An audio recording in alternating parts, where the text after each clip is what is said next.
श्री गणेशाय नमः। श्री जानकी वल्लभो विद्यते।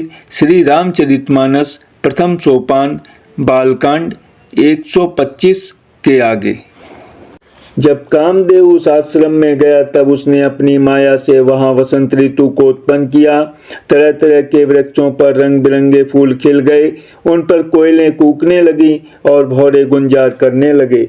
कामांगनी को भड़काने वाली 3 प्रकार की शीतल, मंद और सुगंध सुहावनी हवा चलने लगी। रंभा आदि नवयुवती देवंगनाएं जो सब की सब काम कला में निपुण थीं, वे बहुत प्रकार की तानों की तरंग के साथ गाने लगी और हाथ में गेंद लेकर नाना प्रकार के खेल खेलने लगी। कामदेव अपने इन सहायकों को देखकर बहुत प्रसन्न हुआ और फिर उसने नाना प्रकार के माया जाल किए, परंतु कामदेव की कोई भी कला मुनि पर असर न कर सकी। तब तो पापी कामदेव अपने ही नाश के भय से डर गया। लक्ष्मीपति भगवान जिसके बड़े रक्षक हों, भला उसकी सीमा मर्यादा को कोई दबा सकता है। तब अपने सहायकों समेत कामदेव ने बहुत डर कर और अपने मन में हार मानकर बहुत ही आर्त दीन वचन कहते हुए मुनि के चरणों को जा पकड़ा। नारद जी के मन में कुछ भी क्रोध न आया। उन्होंने प्रिय वचन कहकर कामदेव का समाधान किया। तब मुनि के चरणों में सिर नवाकर और उनकी आज्ञा पाकर कामदेव अपने सहायकों सहित लौट गया। देवराज इंद्र की सभा में जाकर उसने मुनि की सुशीलता और अपनी करतूत सब कही, जिसे सुनकर सबके मन में आश्चर्य हुआ और उन्होंने मुनि की बड़ाई करके श्री हरि को सिर नवाया। तब नारद जी शिव जी के पास गए। उनके मन में इस बात का अहंकार हो गया कि हमने कामदेव को जीत लिया। उन्होंने कामदेव के चरित्र शिव जी को सुनाए और महादेव जी ने उन नारद जी को अत्यंत प्रिय जानकर इस प्रकार शिक्षा दी। हे मुनि, मैं तुमसे बार बार विनती करता हूँ कि जिस तरह यह कथा तुमने मुझे सुनाई है, उस तरह भगवान श्री हरि को कभी मत सुनाना। चर्चा भी चले तब भी इसको छिपा जाना। यद्यपि शिव जी ने यह हित की शिक्षा दी, पर नारद जी को वह अच्छी न लगी। हे भरद्वाज, अब कौतुक तमाशा सुनो। हरि की इच्छा बड़ी बलवान है। श्री रामचंद्र जी जो करना चाहते हैं वही होता है। ऐसा कोई नहीं जो उसके विरुद्ध कर सके। श्री शिव जी के वचन नारद जी के मन को अच्छे नहीं लगे।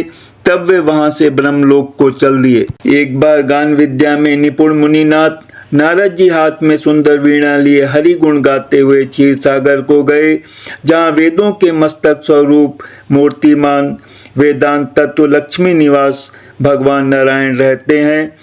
रमा निवास भगवान उठकर बड़े आनंद से उनसे मिले और ऋषि नारद जी के साथ आसन पर बैठ गए। चराचर के स्वामी भगवान हंसकर बोले, हे मुनि, आज आपने बहुत दिनों पर दया की। यद्यपि श्री शिव जी ने उन्हें पहले से ही ब्रज रखा था, तो भी नारद जी ने कामदेव का सारा चरित्र भगवान को कह सुनाया। श्री रघुनाथ जी की माया बड़ी ही प्रबल है। जगत में ऐसा कौन जन्मा है जिसे वे मोहित न कर दें। भगवान रूखा मुंह करके कोमल वचन बोले, हे मुनिराज, आपका स्मरण करने से दूसरों के मोह, काम, मद और अभिमान मिट जाते हैं। फिर आपके लिए तो कहना ही क्या है। हे मुनि, सुनिए, मोह तो उसके मन में होता है जिसके हृदय में ज्ञान वैराग्य नहीं है।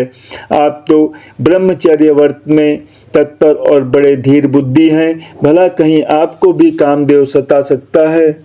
नारद जी ने अभिमान के साथ कहा, भगवान, यह सब आपकी कृपा है। करुणा निधान भगवान ने मन में विचार कर देखा कि इनके मन में गर्व के भारी वृक्ष का अंकुर पैदा हो गया है। मैं उसे तुरंत ही उखाड़ फेंकूंगा, क्योंकि सेवकों का हित करना हमारा प्रण है। मैं अवश्य ही वह उपाय करूंगा जिससे मुनि का कल्याण और मेरा खेल हो। तब नारद जी भगवान के चरणों में सिर नवाकर चले। उनके हृदय में अभिमान और भी बढ़ गया। तब लक्ष्मीपति भगवान ने अपनी माया को प्रेरित किया। अब उसकी कठिन करनी सुनो। उस हरि माया ने रास्ते में 100 योजन 400 कोस का एक नगर रचा। उस नगर की भांति भांति की रचनाएं लक्ष्मी निवास भगवान विष्णु के नगर वैकुंठ से भी अधिक सुंदर थी। उस नगर में ऐसे सुंदर नर नारी बसते थे मानो बहुत से कामदेव और उसकी स्त्री रति ही मनुष्य शरीर धारण किए हुए हो। उस नगर में शील निधि नाम का राजा रहता था, जिसके यहाँ असंख्य घोड़े, हाथी और सेना के समूह टुकड़ियां थे। उसका वैभव और विलास 100 इंद्रों के समान था। वह रूप, तेज, बल और नीति का घर था। उसके विश्वमोहिनी नाम की एक ऐसी रूपवती कन्या थी जिसके रूप को देखकर लक्ष्मी जी भी मोहित हो जाएं। वह सब गुणों की खान भगवान की माया ही थी। उसकी शोभा का वर्णन कैसे किया जा सकता है। वह राजकुमारी स्वयंवर करना चाहती थी। इससे वहां अगणित राजा आए हुए थे। खिलवाड़ी मुनि नारद जी उस नगर में गए और नगरवासियों से उन्होंने सब हाल पूछा। सब समाचार सुनकर वे राजा के महल में आए। राजा ने पूजा करके मुनि को आसन पर बैठाया। फिर राजा ने राजकुमारी को लाकर नारद जी को दिखलाया और पूछा कि हे नाथ, आप अपने हृदय में विचार कर इसके सब गुण दोष कहिए। उसके रूप को देखकर मुनि वैराग्य भूल गए और बड़ी देर तक उसकी ओर देखते ही रह गए। उसके लक्षण देखकर मुनि अपने आप को भी भूल गए और हृदय में हर्षित हुए, पर प्रकट रूप में उन लक्षणों को नहीं कहा। लक्षणों को सोचकर वे मन में कहने लगे कि जो इसे ब्याहेगा वह अमर हो जाएगा और रणभूमि में कोई उसे जीत न सकेगा। यह शील निधि की कन्या जिसको वरेगी, सब चर अचर जीव उसकी सेवा करेंगे। सब लक्षणों को विचार कर मुनि ने अपने हृदय में रख लिया और राजा से कुछ अपनी ओर से बनाकर कह दिए। राजा से लड़की के सुलक्षण कहकर नारद जी चल दिए, पर उनके मन में यह चिंता थी कि मैं जाकर सोच विचार कर अब वही उपाय करूं जिससे यह कन्या मुझे ही वरे। इस समय जब तब से तो कुछ हो नहीं सकता। हे विधाता, मुझे यह कन्या किस तरह मिलेगी। इस समय तो बड़ी भारी शोभा और विशाल सुंदर रूप चाहिए जिसे देखकर राजकुमारी मुझ पर रीझ जाए और तब जयमाला मेरे गले में डाल दे। एक काम करूं कि भगवान से सुंदरता मांगूं, पर भाई उनके पास जाने में तो बहुत देर हो जाएगी। किंतु श्री हरि के समान मेरा हितु भी कोई नहीं है, इसलिए इस समय वे ही मेरे सहायक हों। उस समय नारद जी ने भगवान की बहुत प्रकार से विनती की। तब लीला में कृपालु प्रभु वहीं प्रकट हो गए। स्वामी को देखकर नारद जी के नेत्र शीतल हो गए और वे मन में बड़े ही हर्षित हुए कि अब तो काम बन ही जाएगा। नारद जी ने बहुत दिन होकर सब कथा कह सुनाई और प्रार्थना की कि कृपा कीजिए और कृपा करके मेरे सहायक बनिए। हे प्रभु, आप अपना रूप मुझको दीजिए और किसी प्रकार मैं उस राजकन्या को नहीं पा सकता। हे नाथ, जिस तरह मेरा हित हो आप वही शीघ्र कीजिए। मैं आपका दास हूँ। अपनी माया का विशाल बल देख दीन दयालु भगवान मन ही मन हंसकर बोले, हे नारद जी सुनो, जिस प्रकार आपका परम हित होगा हम वही करेंगे, दूसरा कुछ नहीं। हमारा वचन असत्य नहीं होता। हे योगी मुनि सुनिए, रोग से व्याकुल रोगी कुपथ्य मांगे तो वैद्य उसे नहीं देता। इसी प्रकार मैंने भी तुम्हारा हित करने की ठान ली है। ऐसा कहकर भगवान अंतर्धान हो गए। भगवान की माया के वशीभूत हुए मुनि ऐसे मूढ़ हो गए कि वे भगवान की अगूढ़ स्पष्ट वाणी को भी न समझ सके। ऋषिराज नारद जी तुरंत वहां गए जहां स्वयंवर की भूमि बनाई गई थी। राजा लोग खूब सज धज कर समाज सहित अपने अपने आसन पर बैठे थे। मुनि नारद मन ही मन प्रसन्न हो रहे थे कि मेरा रूप बड़ा सुंदर है, मुझे छोड़ कन्या भूल कर भी दूसरे को न वरेगी। कृपा निदान भगवान ने मुनि के कल्याण के लिए उन्हें ऐसा क्रूप बना दिया कि जिसका वर्णन नहीं हो सकता, पर यह चरित्र कोई भी न जान सका। सबने उन्हें नारद ही जानकर प्रणाम किया। वहाँ 2 शिव जी के गण भी थे। वे सब भेद जानते थे और ब्राह्मण का वेश बनाकर सारी लीला देखते फिरते थे। वे भी बड़े मौजी थे। नारद जी अपने हृदय में रूप का बड़ा अभिमान लेकर जिस समाज पंक्ति में जाकर बैठे थे, ये शिव जी के दोनों गण भी वहीं बैठ गए। ब्राह्मण के वेश में होने के कारण उनकी इस चाल को कोई न जान सका। वे नारद जी को सुना सुना कर व्यंग वचन कहते थे। भगवान ने इनको अच्छी सुंदरता दी है, इनकी शोभा देखकर राजकुमारी रीझ ही जाएगी और हरि वानर जानकर इन्हीं को खास तौर से वरेगी। नारद मुनि को मोह हो रहा था क्योंकि उनका मन दूसरे के हाथ माया के वश में था। शिव जी के गण बहुत प्रसन्न होकर हंस रहे थे। यद्यपि मुनि उनकी अटपटी बातें सुन रहे थे, पर बुद्धि भ्रम में सनी हुई होने के कारण वे बातें उनकी समझ में नहीं आती थी। उनकी बातों को वे अपनी प्रशंसा समझ रहे थे। इस विशेष चरित्र को और किसी ने नहीं जाना, केवल राजकन्या ने नारद जी का वह रूप देखा। उनका बंदर का सा मुंह और भयंकर शरीर देखते ही कन्या के हृदय में क्रोध उत्पन्न हो गया। तब राजकुमारी सखियों को साथ लेकर इस तरह चली मानो राजहंसनी चल रही है। वह अपने कमल जैसे हाथों में जयमाला लिए सब राजाओं को देखती हुई घूमने लगी। जिस ओर नारद जी रूप के गर्भ में फूले बैठे थे, उस ओर उसने भूल कर भी नहीं ताका।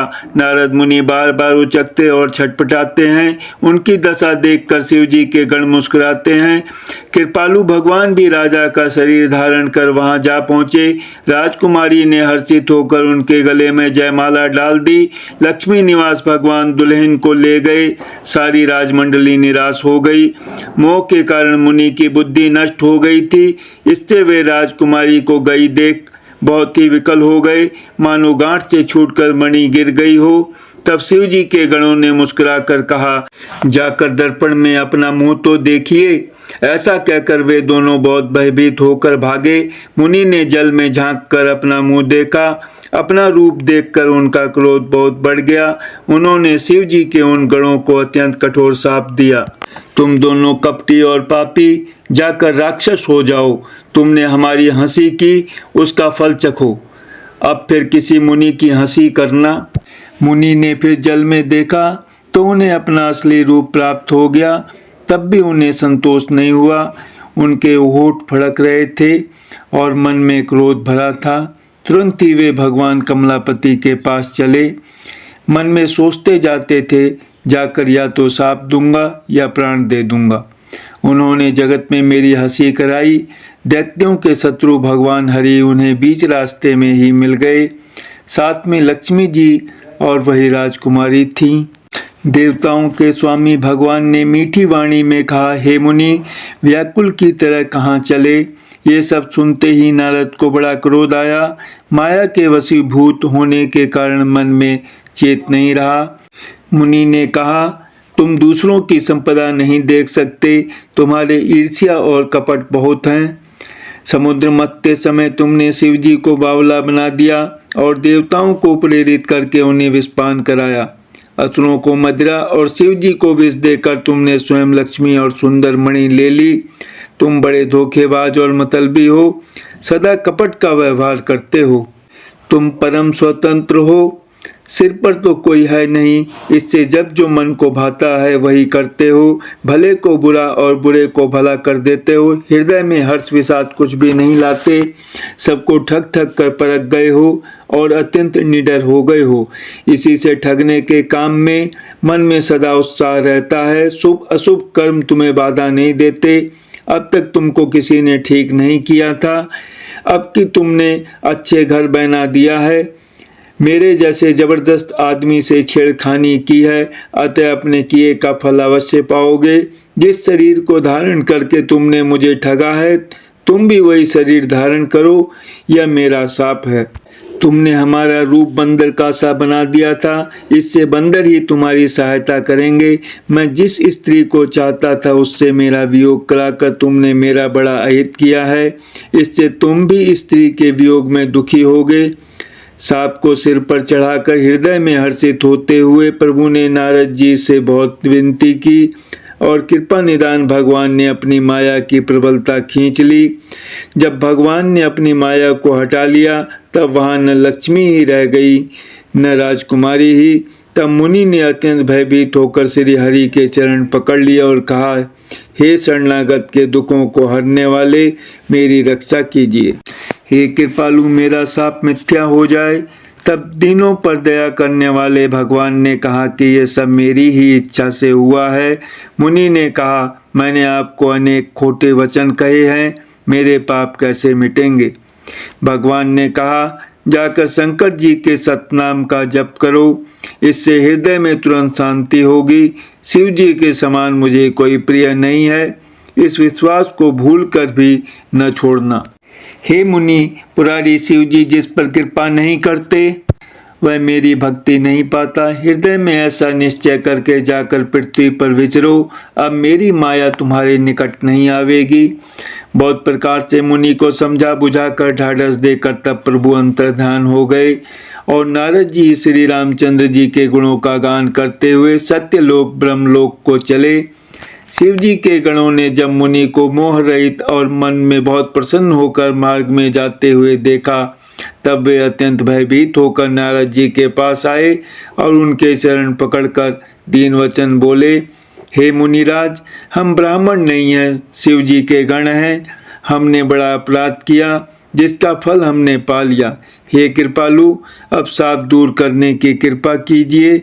दीनों पर दया करने वाले नारद जी ने कहा, तुम दोनों जाकर राक्षस हो, तुम्हें महान ऐश्वर्य, तेज और बल की प्राप्ति हो। तुम अपनी भुजाओं के बल से जब सारे विश्व को जीत लोगे तब भगवान विष्णु मनुष्य का शरीर धारण करेंगे।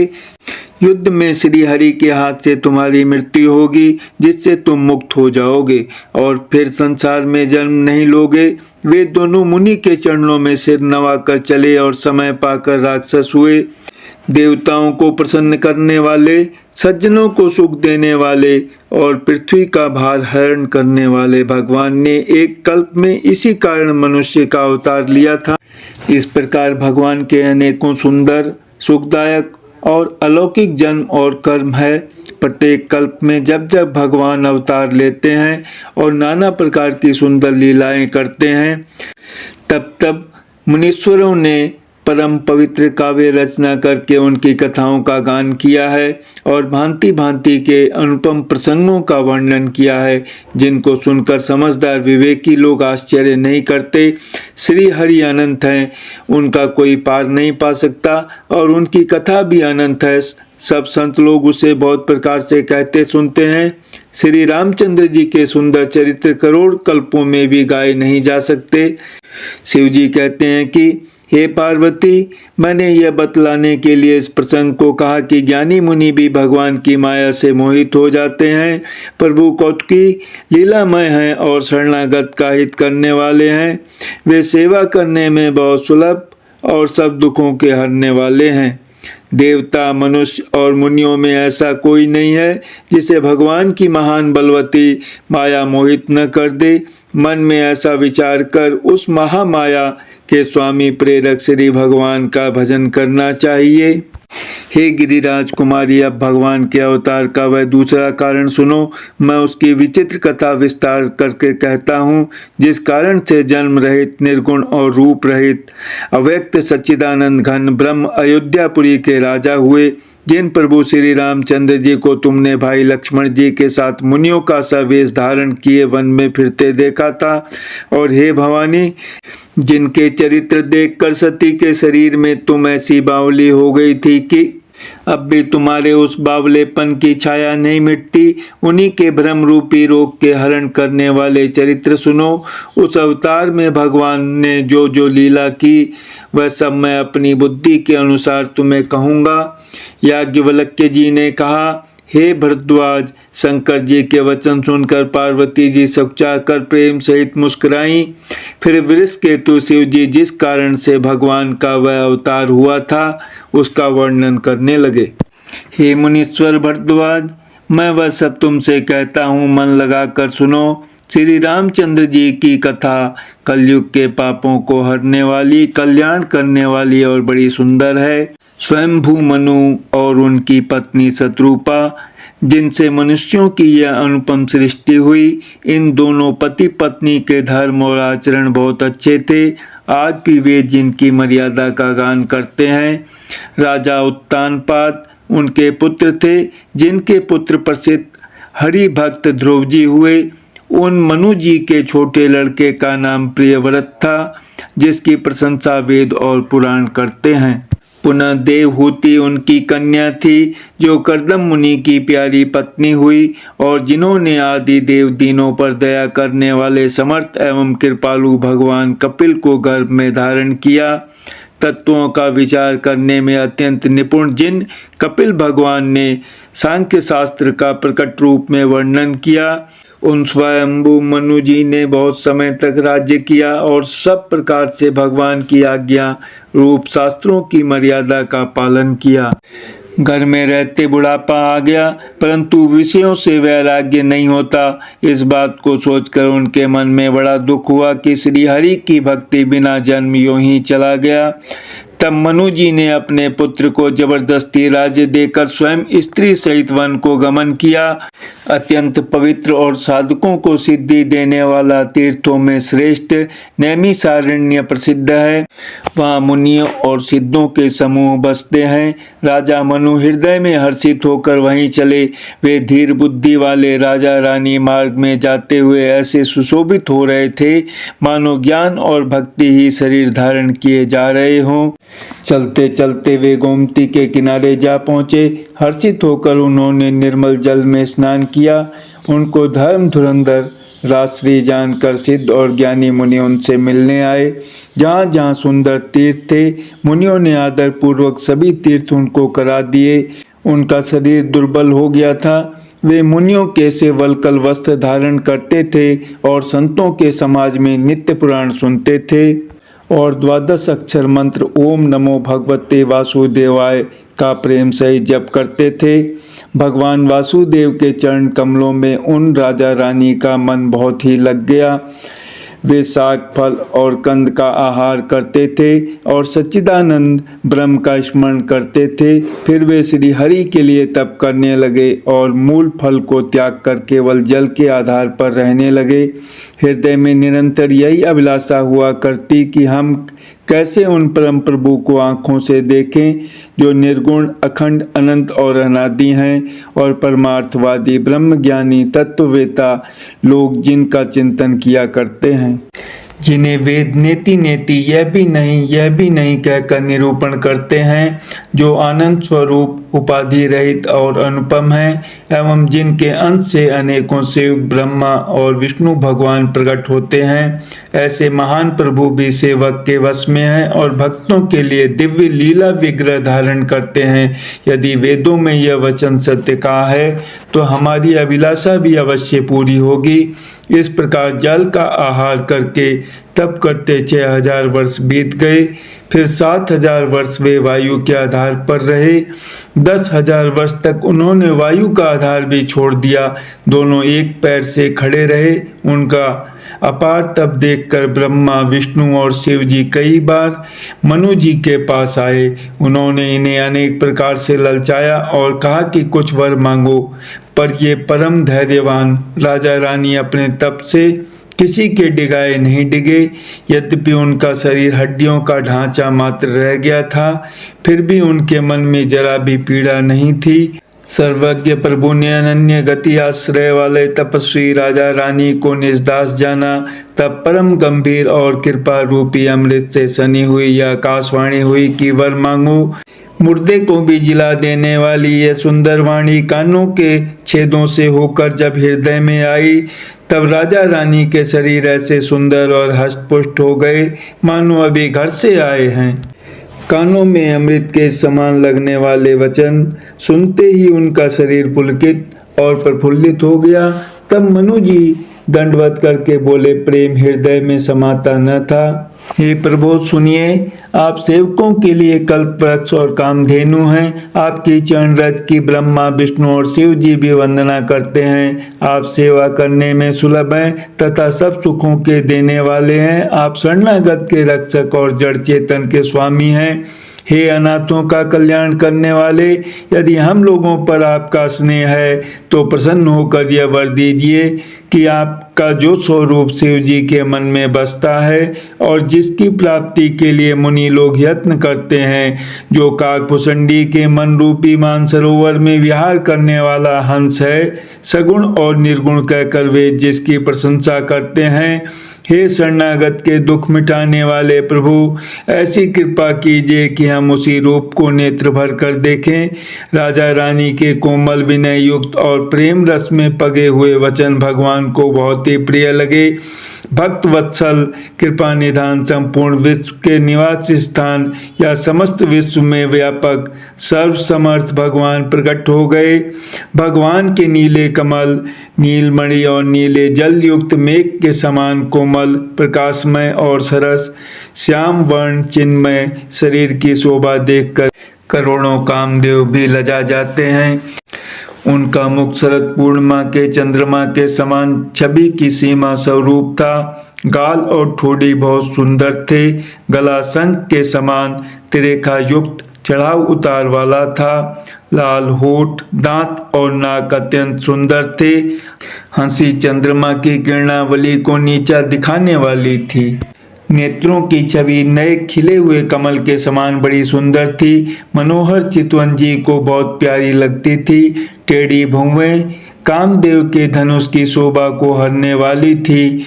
ललाट पटल पर प्रकाशमय तिलक था। कानों में मकराकृत मछली के आकार के कुंडल और सिर पर मुकुट सुशोभित था। टेढ़े घुंघराले काले बाल ऐसे सघन थे मानो भौरों के झुंड हों। हृदय पर श्रीवत्स सुंदर वनमाला, रत्न जटित हार और मणियों के आभूषण सुशोभित थे। सिंह की सी गर्दन थी, सुंदर जनेऊ था। भुजाओं में जो गहने थे वे भी सुंदर थे। हाथी की सूंड के समान उतार चढ़ाव वाले सुंदर भुजदंड थे। कमर में तरकस और हाथ में बाण और धनुष शोभा पा रहे थे। स्वर्ण वर्ण का प्रकाशमय पीताम्बर बिजली को लजाने वाला था। पेट पर सुंदर 3 रेखाएं त्रिवली थीं। नाभि ऐसी मनोहर थी मानो यमुना जी के भंवरों की छवि को छीने लेती हों।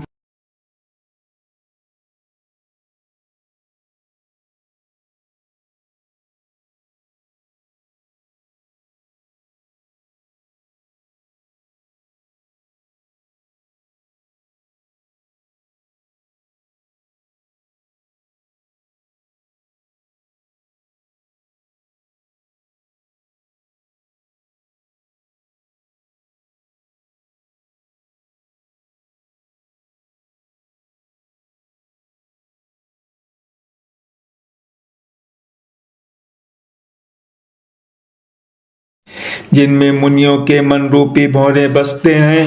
भगवान के उन चरण कमलों का तो वर्णन ही नहीं किया जा सकता। भगवान के बाएं भाग में सदा अनुकूल रहने वाली शोभा की राशि जगत की मूल कारण रूपा आदि शक्ति श्री जानकी जी सुशोभित हैं। जिनके अंत से गुणों की खान अगणित लक्ष्मी, पार्वती और ब्रह्माणी त्रिदेवों की शक्तियां उत्पन्न होती हैं तथा जिनकी बाहों के इशारे से ही जगत की रचना हो जाती है, वही भगवान की स्वरूपा शक्ति श्री सीता जी श्री रामचंद्र जी की बाईं ओर स्थित हैं। शोभा के समुद्र श्री हरि के रूप को देखकर मनु शत्रुपा नेत्रों के पट पलकें रोके हुए एकटक स्तब्ध रह गए। उस अनुपम रूप को वे आदर सहित देख रहे थे और देखते देखते अघाते ही न थे। आनंद के अधिक वश में हो जाने के कारण उन्हें अपने देह की सुधि भूल गई। वे हाथों से भगवान के चरण पकड़कर दंड की तरह सीधे भूमि पर गिर पड़े। कृपा की राशि प्रभु ने अपने कर कमलों से उनके मस्तकों का स्पर्श किया और उन्हें तुरंत ही उठा लिया।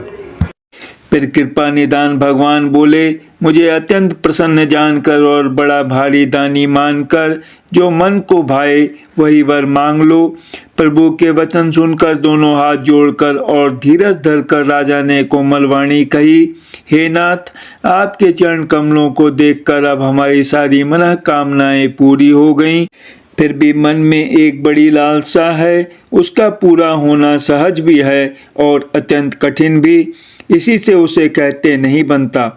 हे स्वामी, आपके लिए तो उसका पूरा करना बहुत सहज है, पर मुझे अपनी कृपणता दीनता के कारण वह अत्यंत कठिन मालूम होता है। जैसे कोई दरिद्र कल्प वृक्ष को पाकर भी अधिक द्रव्य मांगने में संकोच करता है क्योंकि वह उसके प्रभाव को नहीं जानता, वैसे ही मेरे हृदय में संशय हो रहा है। हे स्वामी, आप अंतर्यामी हैं, इसलिए उसे जानते ही हैं। मेरा वह मनोरथ पूरा कीजिए। भगवान ने कहा, हे राजन, संकोच छोड़कर मुझसे मांगो, तुम्हें न दे सकूं ऐसा मेरे पास कुछ भी नहीं है। राजा ने कहा, हे दानियों के शिरोमणि, हे कृपा निदान, हे नाथ, मैं अपने मन का सच्चा भाव कहता हूँ कि मैं आपके समान पुत्र चाहता हूँ। प्रभु से भला क्या छिपाना। राजा की प्रीति देखकर और उनके अमूल्य वचन सुनकर करुणा निदान भगवान बोले, ऐसा ही हो। हे राजन, मैं अपने समान दूसरा कहाँ जाकर खोजूं, अतः स्वयं ही आकर तुम्हारा पुत्र बनूंगा। शत्रुपा जी को हाथ जोड़े देखकर भगवान ने कहा, हे देवी, तुम्हारी जो इच्छा हो सो वर मांग लो। शत्रुपा ने कहा, हे नाथ, चतुर राजा ने जो वर मांगा, हे कृपालु, वह मुझे बहुत ही प्रिय लगा। परंतु हे प्रभु, बहुत ढिठाई हो रही है। यद्यपि हे भक्तों का हित करने वाले, वह ढिठाई भी आपको अच्छी ही लगती है। आप ब्रह्मा आदि के भी पिता, उत्पन्न करने वाले, जगत के स्वामी और सबके हृदय के भीतर के जानने वाले ब्रह्म हैं। ऐसा समझने पर मन में संदेह होता है, फिर भी प्रभु ने जो कहा वही प्रमाण सत्य है। मैं तो यह मांगती हूँ कि हे नाथ, आपके जो निज जन हैं, वे जो अलौकिक अखंड सुख पाते हैं और जिस परम गति को प्राप्त होते हैं, हे प्रभु, वही सुख, वही गति, वही भक्ति, वही अपने चरणों में प्रेम, वही ज्ञान और वही रहन सहन कृपा करके हमें दीजिए। रानी की कोमल गुण और मनोहर श्रेष्ठ वाक्य रचना सुनकर कृपा के समुद्र भगवान कोमल वचन बोले, तुम्हारे मन में जो कुछ इच्छा है वह सब मैंने तुमको दिया, इसमें कोई संदेह न समझना। हे माता, मेरी कृपा से तुम्हारा अलौकिक ज्ञान कभी नष्ट न होगा। तब मनु ने भगवान के चरणों की वंदना करके फिर कहा, हे प्रभु, मेरी एक विनती और है। आपके चरणों में मेरी वैसी ही प्रीति हो जैसी पुत्र के लिए पिता की होती है। चाहे मुझे कोई बड़ा भारी मूर्ख ही क्यों न कहे, जैसे मणि के बिना सांप और जल के बिना मछली नहीं रह सकती, वैसे ही मेरा जीवन आपके अधीन रहे, आपके बिना न रह सके। ऐसा वर मांगकर राजा भगवान के चरण पकड़े रह गए। तब दया के निदान भगवान ने कहा, ऐसा ही हो। अब तुम मेरी आज्ञा मानकर देवराज इंद्र की राजधानी अमरावती में जाकर वास करो। हे तात, वहाँ स्वर्ग के बहुत से भोग भोग कर कुछ काल बीत जाने पर तुम अवध के राजा होगे, तब मैं तुम्हारा पुत्र होऊंगा।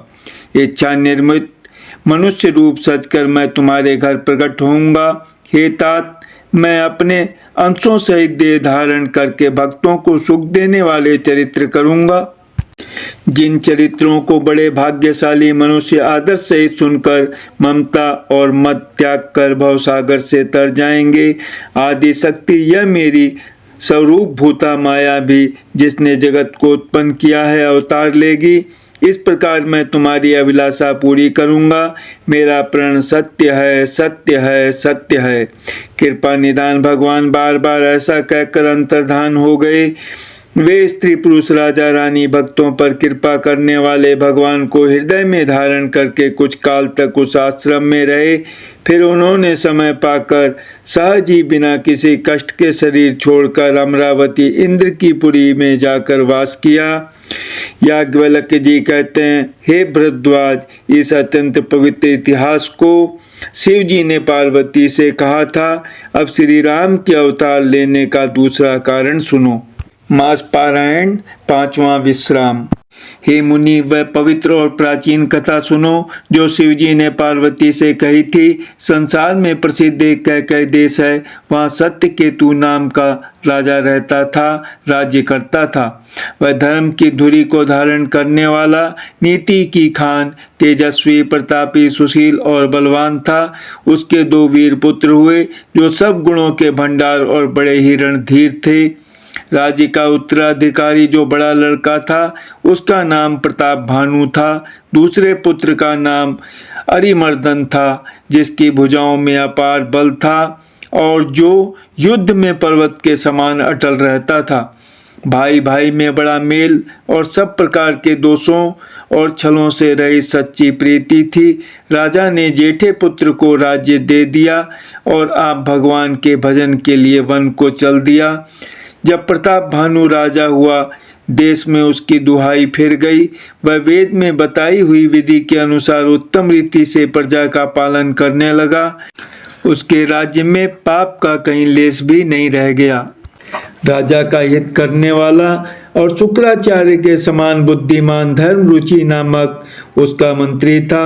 इस प्रकार बुद्धिमान मंत्री और बलवान तथा वीर भाई के साथ ही स्वयं राजा भी बड़ा प्रतापी और रणधीर था। साथ में अपार चतुरंगिनी सेना थी जिसमें असंख्य योद्धा थे जो सबके सब रण में जूझ मरने वाले थे। अपनी सेना को देखकर राजा बहुत प्रसन्न हुआ और घमाघम नगाड़े बजने लगे। दिग्विजय के लिए सेना सजाकर वह राजा शुभ दिन मुहूर्त साध कर और डंका बजाकर चला। जहाँ तहाँ बहुत सी लड़ाइयाँ हुई, उसने सब राजाओं को बलपूर्वक जीत लिया। अपनी भुजाओं के बल से उसने सातों द्वीपों भूमि खंडों को वश में कर लिया और राजाओं से दंड कर लेकर उन्हें छोड़ दिया। संपूर्ण पृथ्वी मंडल का उस समय प्रताप भानु ही एकमात्र चक्रवर्ती राजा था।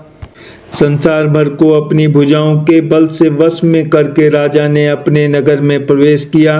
राजा अर्थ, धर्म और काम आदि के सुखों का समयानुसार सेवन करता था।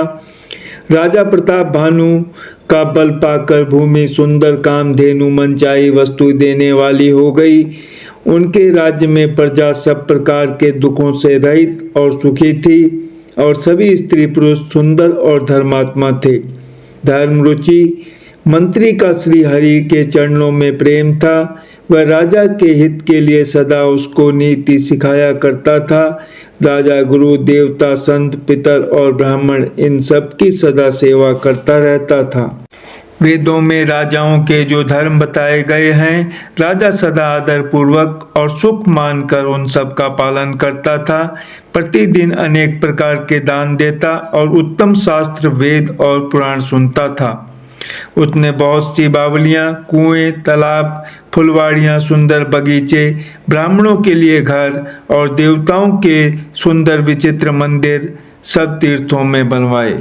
वेद और पुराणों में जितने प्रकार के यज्ञ कहे गए हैं, राजा ने एक एक करके उन सब यज्ञों को प्रेम सहित हजार हजार बार किया। राजा के हृदय में किसी फल की टोक कामना न थी। राजा बड़ा ही बुद्धिमान और ज्ञानी था। वह ज्ञानी राजा कर्म, मन और वाणी से जो कुछ भी धर्म करता था, सब भगवान वासुदेव के अर्पित करके करता था। एक बार वह राजा एक अच्छे घोड़े पर सवार होकर शिकार का सब सामान सजाकर विंध्याचल के घने जंगल में गया और वहां उसने बहुत से उत्तम उत्तम हिरण मारे। राजा ने वन में फिरते हुए एक सूअर को देखा। दांतों के कारण वह ऐसा दिख पड़ता था मानो चंद्रमा को ग्रस कर मुंह में पकड़कर राहु वन में आ छिपा हो। चंद्रमा बड़ा होने से उसके मुंह में समाता नहीं है और मानो क्रोधवश वह भी उसे उगलता नहीं है। यह तो सूअर के भयानक दांतों की शोभा कही गई। इधर उसका शरीर भी बहुत विशाल और मोटा था। घोड़े की आहट पाकर वह घुरघुराता हुआ कान उठाए चौकन्ना होकर देख रहा था।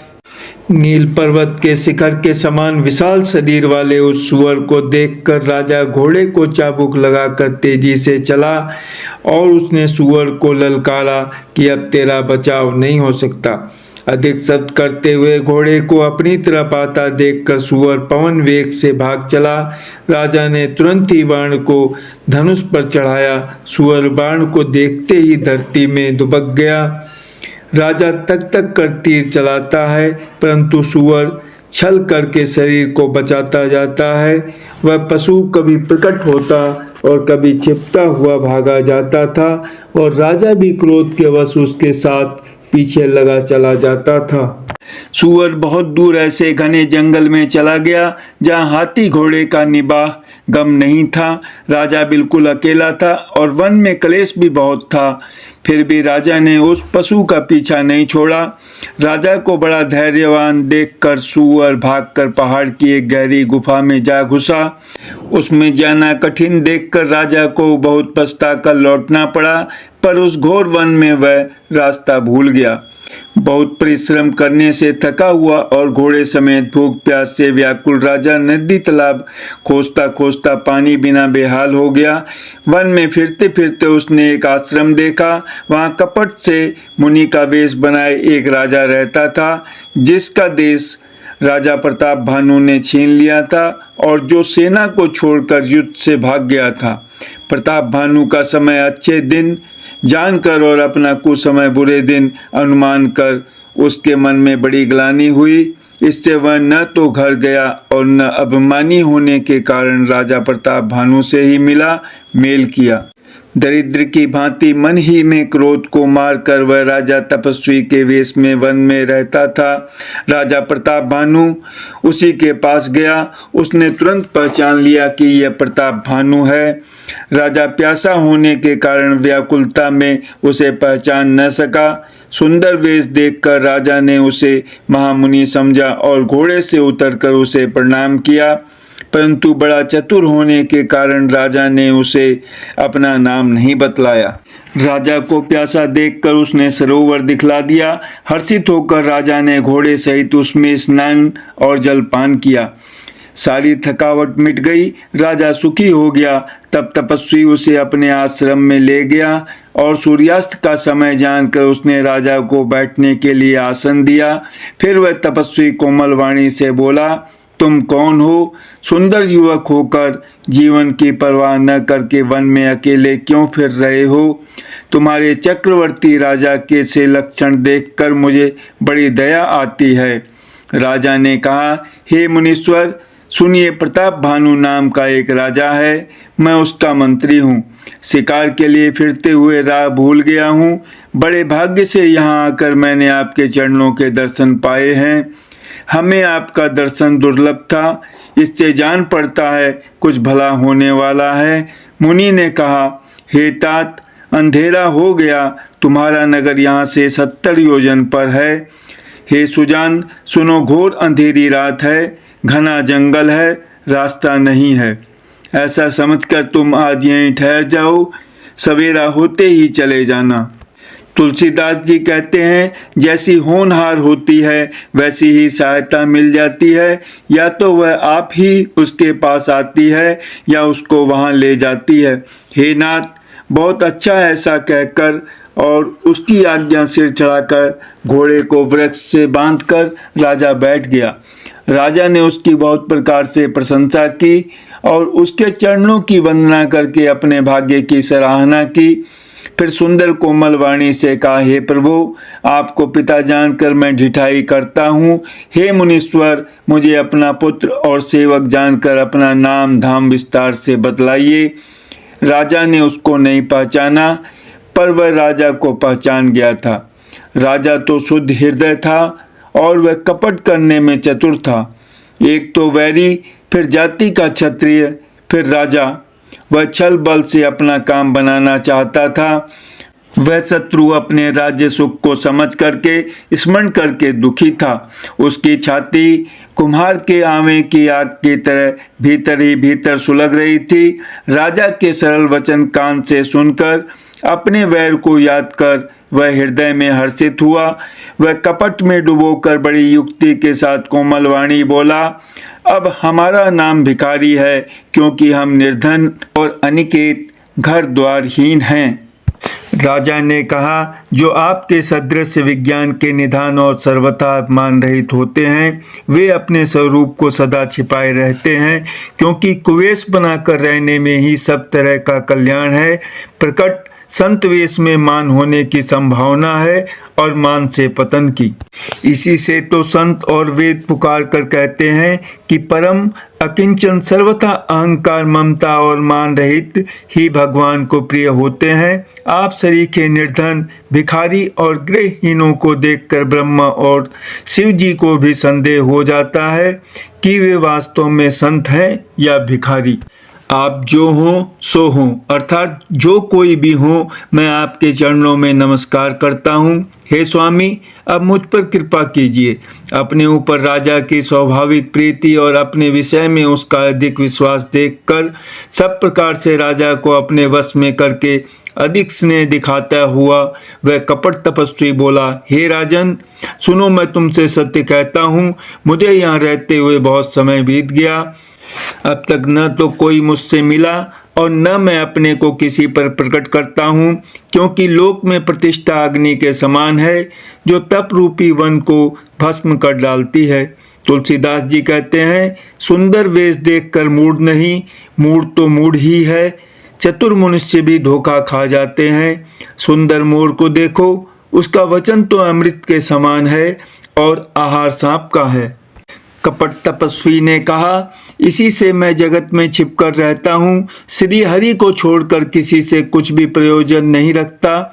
प्रभु तो बिना जनाए ही सब जानते हैं।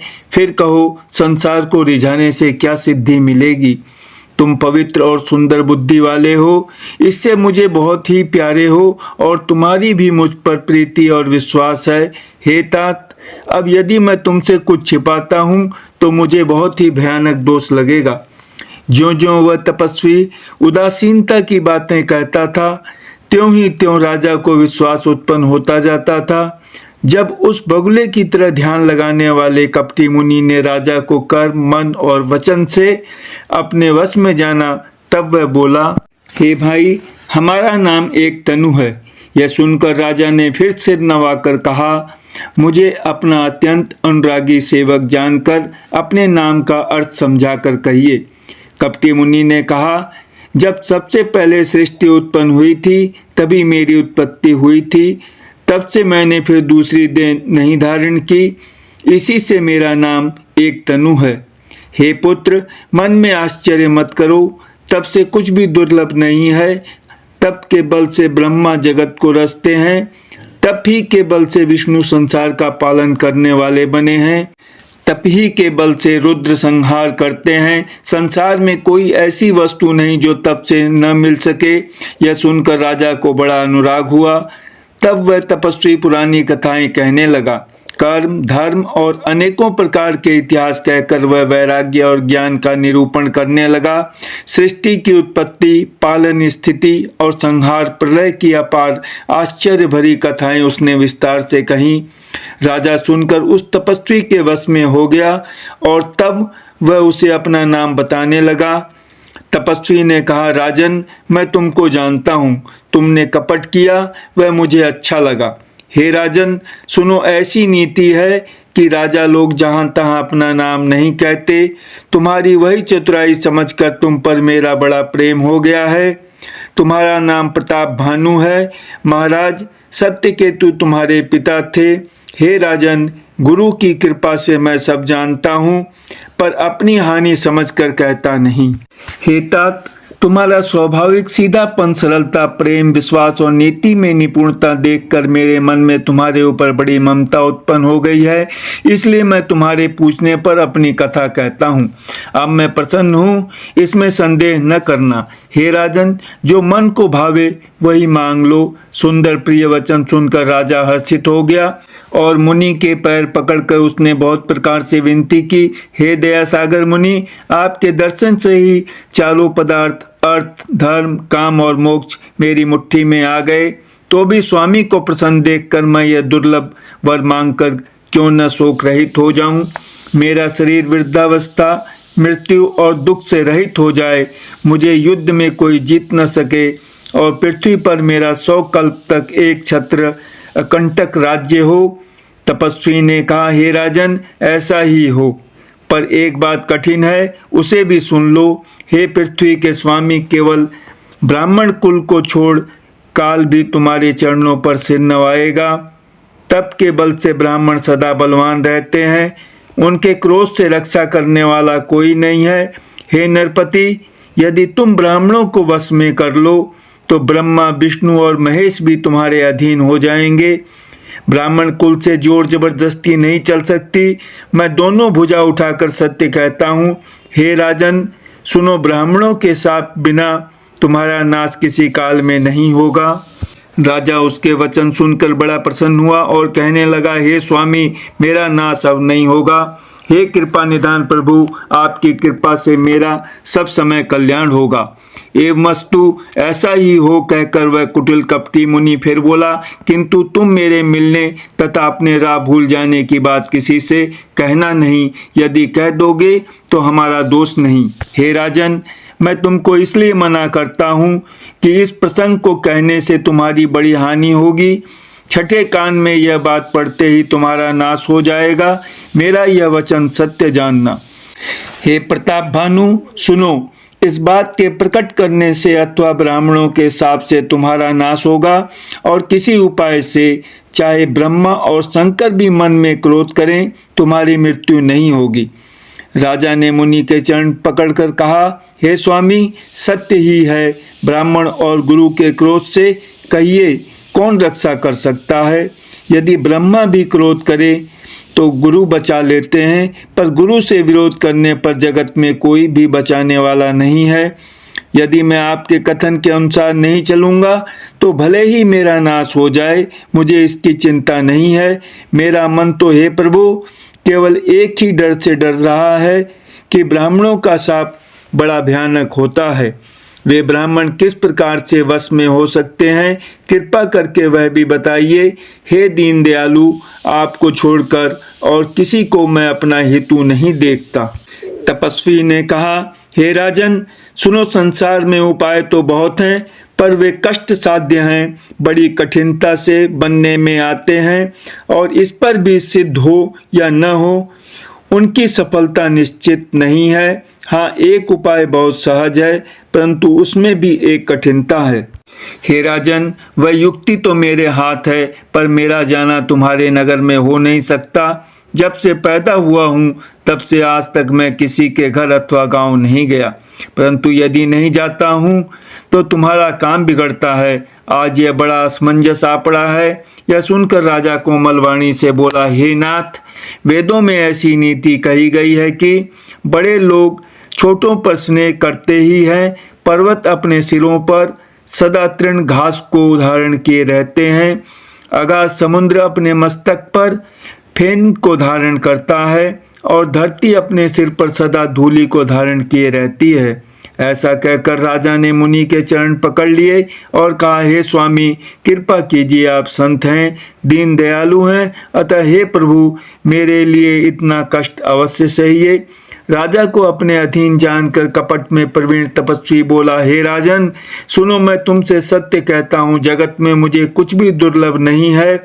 मैं तुम्हारा काम अवश्य करूँगा, क्योंकि तुम मन, वाणी और शरीर तीनों से मेरे भक्त हो।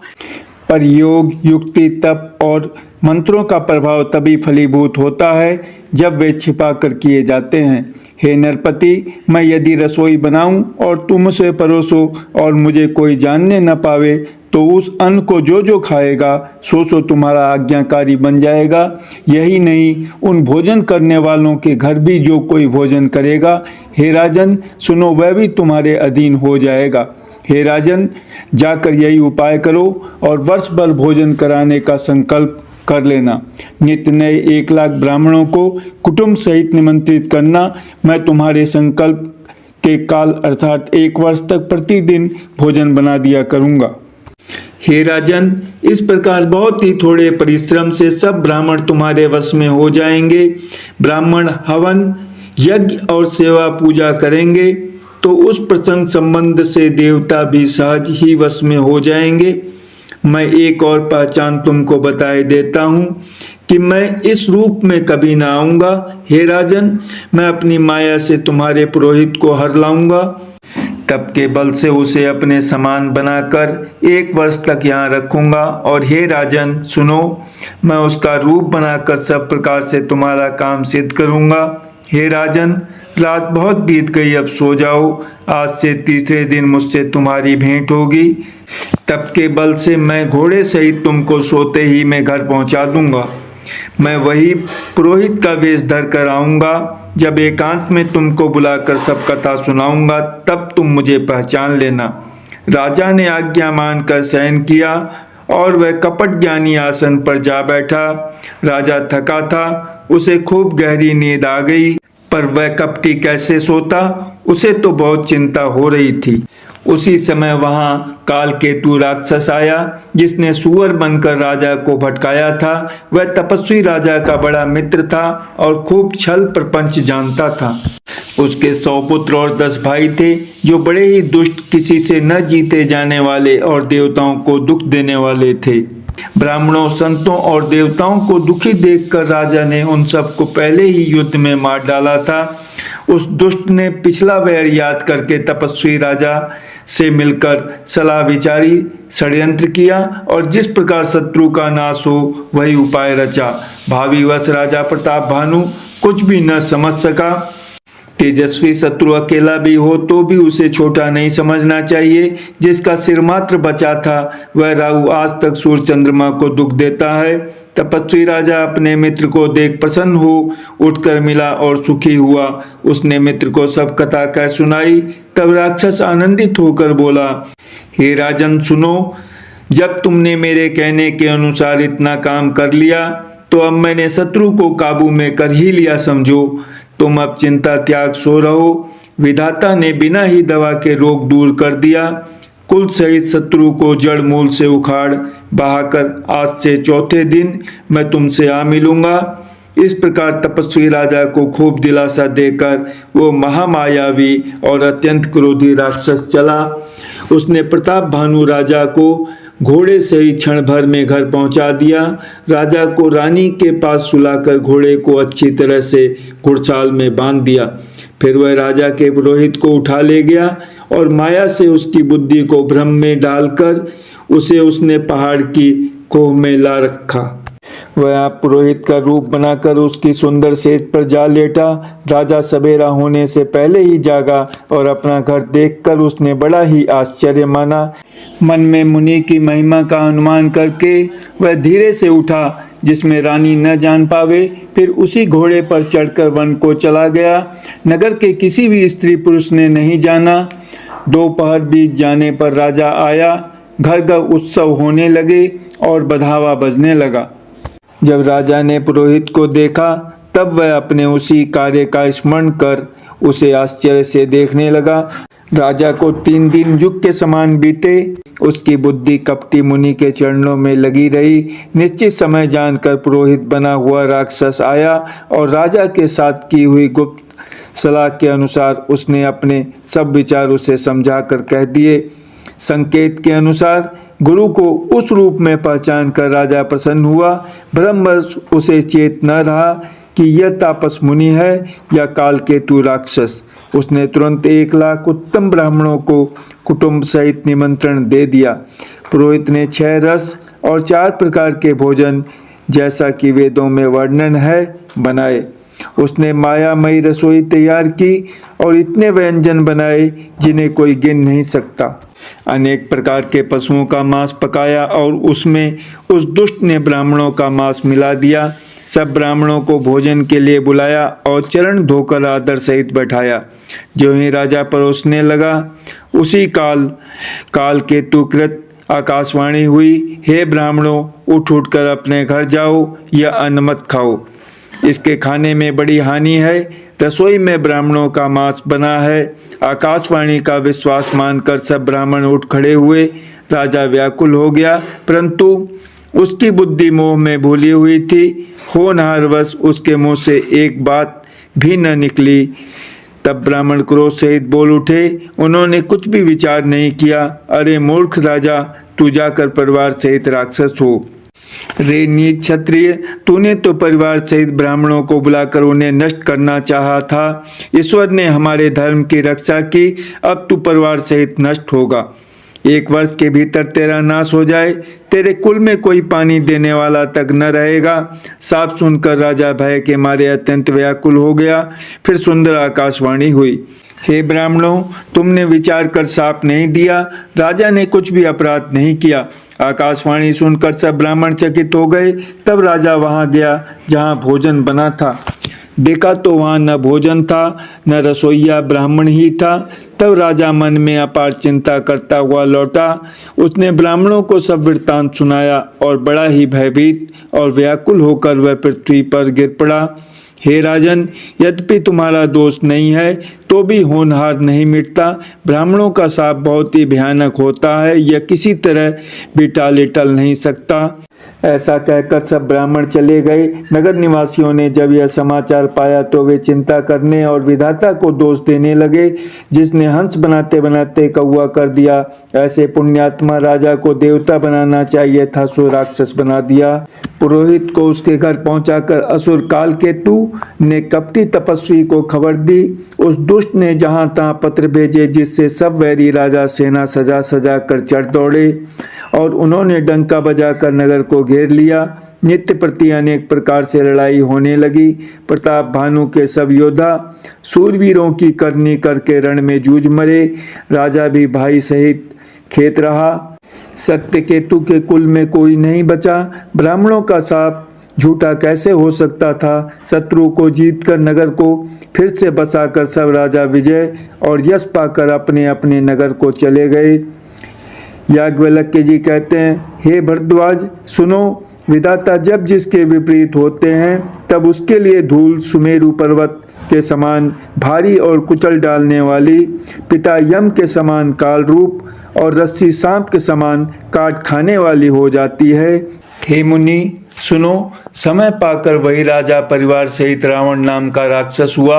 उसके 10 सिर और 20 भुजाएं थी और वह बड़ा ही प्रचंड सूरवीर था। अरिमर्दन नामक जो राजा का छोटा भाई था, वह बल का धाम कुंभकर्ण हुआ। उसका जो मंत्री था, जिसका नाम धर्मरुचि था, वह रावण का सौतेला छोटा भाई हुआ। उसका विभीषण नाम था, जिसे सारा जगत जानता है। वह विष्णु भक्त और ज्ञान विज्ञान का भंडार था। और जो राजा के पुत्र और सेवक थे, वे सभी बड़े भयानक राक्षस हुए। वे सब अनेकों जाति के मनमाना रूप धारण करने वाले, दुष्ट, कुटिल, भयंकर, विवेक रहित, निर्दयी, हिंसक, पापी और संसार भर को दुख देने वाले हुए। उनका वर्णन नहीं हो सकता। यद्यपि वे पुलस्त्य ऋषि के पवित्र, निर्मल और अनुपम कुल में उत्पन्न हुए, तथापि ब्राह्मणों के शाप के कारण वे सब पाप रूप हुए। तीनों भाइयों ने अनेकों प्रकार की बड़ी ही कठिन तपस्या की, जिसका वर्णन नहीं हो सकता। उनका उग्र तप देखकर ब्रह्मा जी उनके पास गए और बोले, हे तात, मैं प्रसन्न हूँ, वर मांगो। रावण ने विनय करके और चरण पकड़कर कहा, हे जगदीश्वर सुनिए, वानर और मनुष्य इन 2 जातियों को छोड़कर हम और किसी के मारे न मरे, यह वर दीजिए। शिव जी कहते हैं कि मैंने और ब्रह्मा ने मिलकर उसे वर दिया कि ऐसा ही हो। तुमने बड़ा तप किया है। फिर ब्रह्मा जी कुंभकर्ण के पास गए। उसे देखकर उनके मन में बड़ा आश्चर्य हुआ। जो यह दुष्ट नित्य आहार करेगा तो सारा संसार ही उजाड़ हो जाएगा। ऐसा विचार कर ब्रह्मा जी ने सरस्वती को प्रेरणा करके उसकी बुद्धि फेर दी, जिससे उसने 6 महीने की नींद मांगी। फिर ब्रह्मा जी विभीषण के पास गए और बोले, हे पुत्र, वर मांगो। उसने भगवान के चरण कमलों में निर्मल, निष्काम और अनन्य प्रेम मांगा। उनको वर देकर ब्रह्मा जी चले गए और वे तीनों भाई हर्षित होकर अपने घर लौट आए। मैं दानव की मंदोदरी नाम की कन्या परम सुंदरी और स्त्रियों में शिरोमणि थी। मैंने उसे लाकर रावण को दिया। उसने जान लिया कि यह राक्षसों का राजा होगा। अच्छी स्त्री पाकर रावण प्रसन्न हुआ और फिर उसने जाकर दोनों भाइयों का विवाह कर दिया। समुद्र के बीच में त्रिकुट नामक पर्वत पर ब्रह्मा का बनाया हुआ एक बड़ा भारी किला था। महान मायावी और निपुण कारीगर मैदानव ने उसको फिर से सजा दिया। उसमें मणियों से जड़े हुए सोने के अनगिनत महल थे।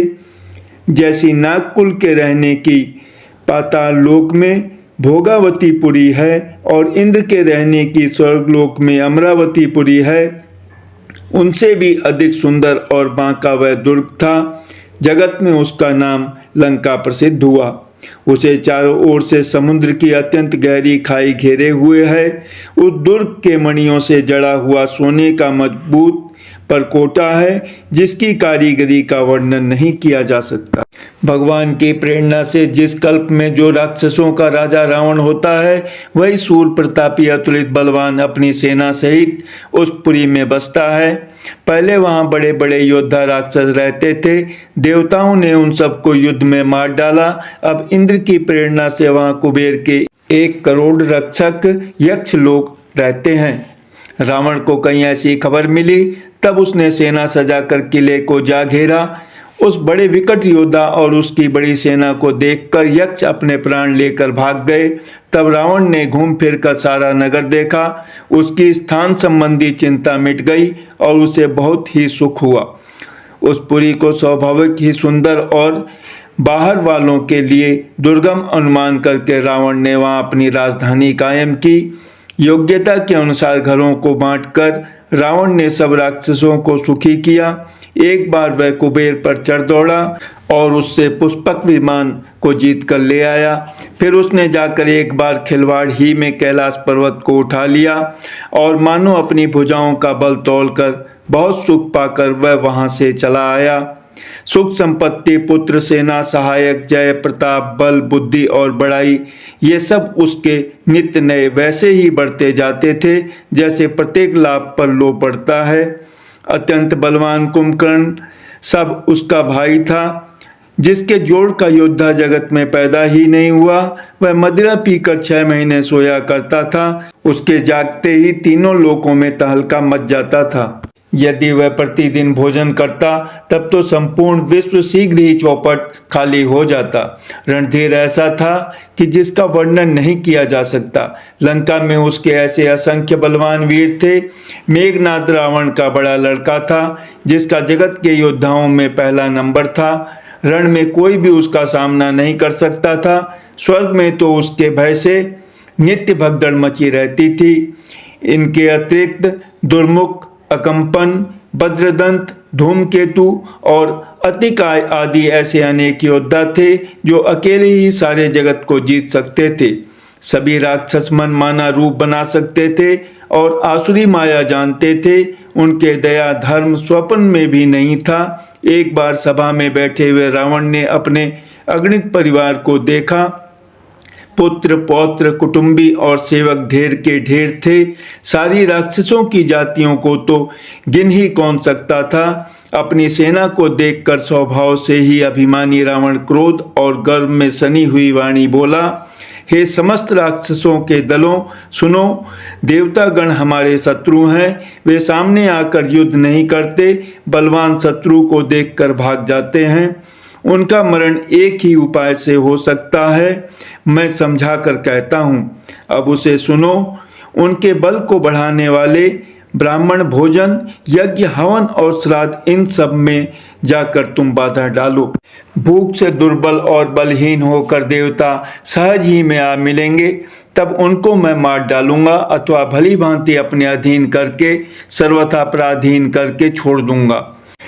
फिर उसने मेघनाद को बुलवाया और सिखा पढ़ाकर उसके बल और देवताओं के प्रति वैर भाव को उत्तेजना दी। फिर कहा, हे पुत्र, जो देवता रण में धीर और बलवान हैं और जिन्हें लड़ने का अभिमान है, उन्हें युद्ध में जीत कर बांध लाना। बेटे ने उठकर पिताजी की आज्ञा को सिरोधार्य किया। इसी तरह उसने सबको आज्ञा दी और आप भी हाथ में गदा लेकर चल दिया।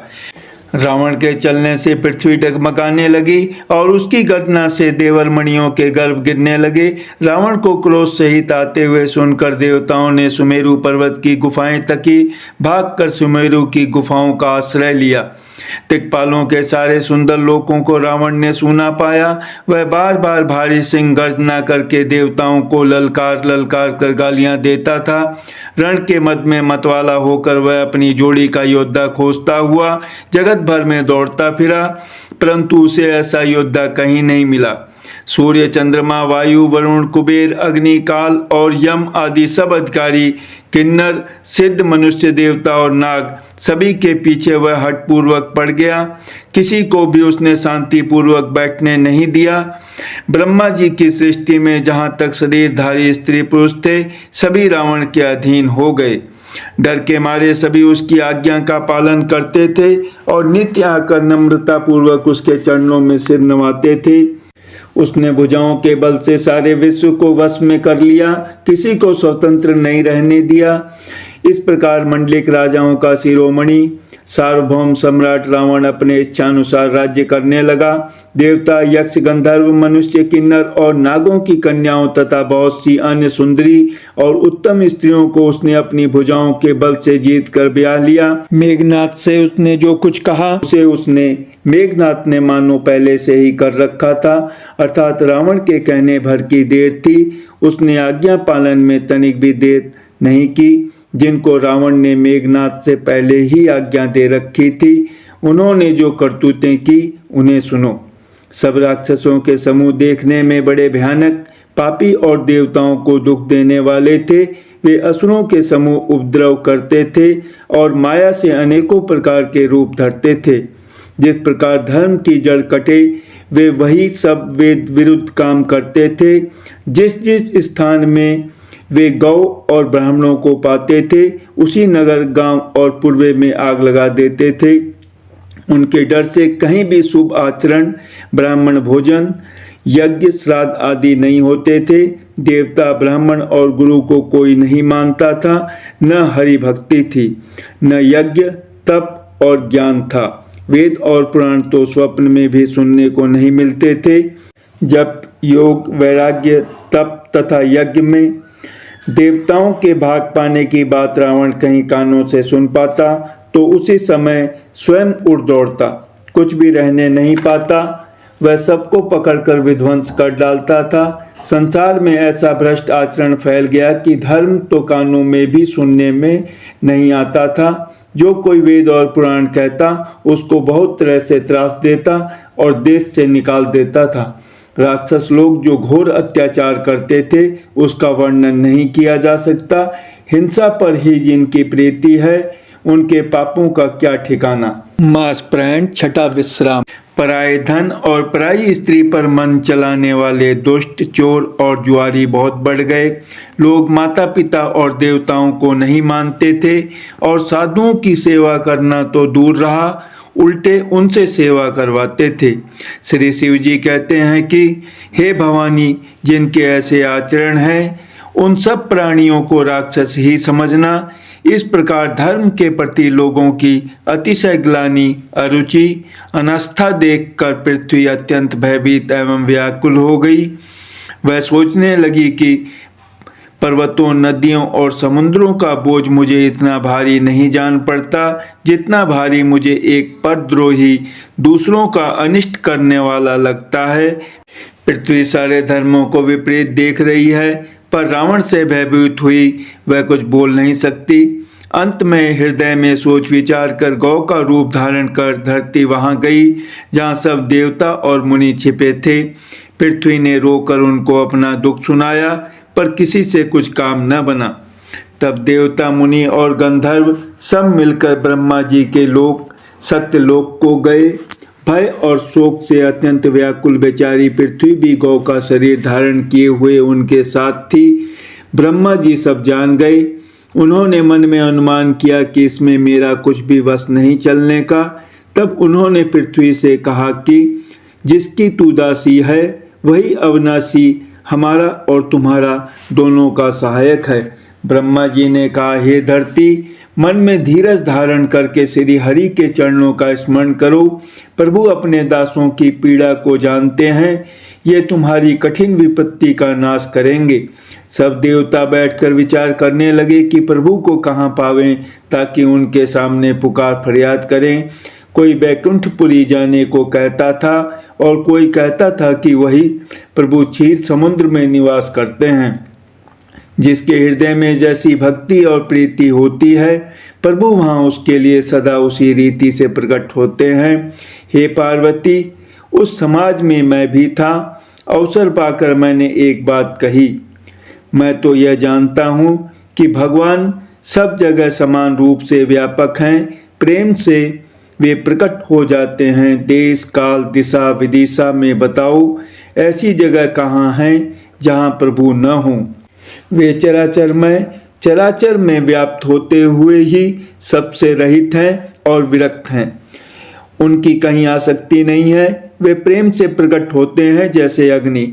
अग्नि अव्यक्त रूप से सर्वत्र व्याप्त है, परंतु जहाँ उसके लिए अग्नि मंथन आदि साधन किए जाते हैं, वहाँ वह प्रकट होती है।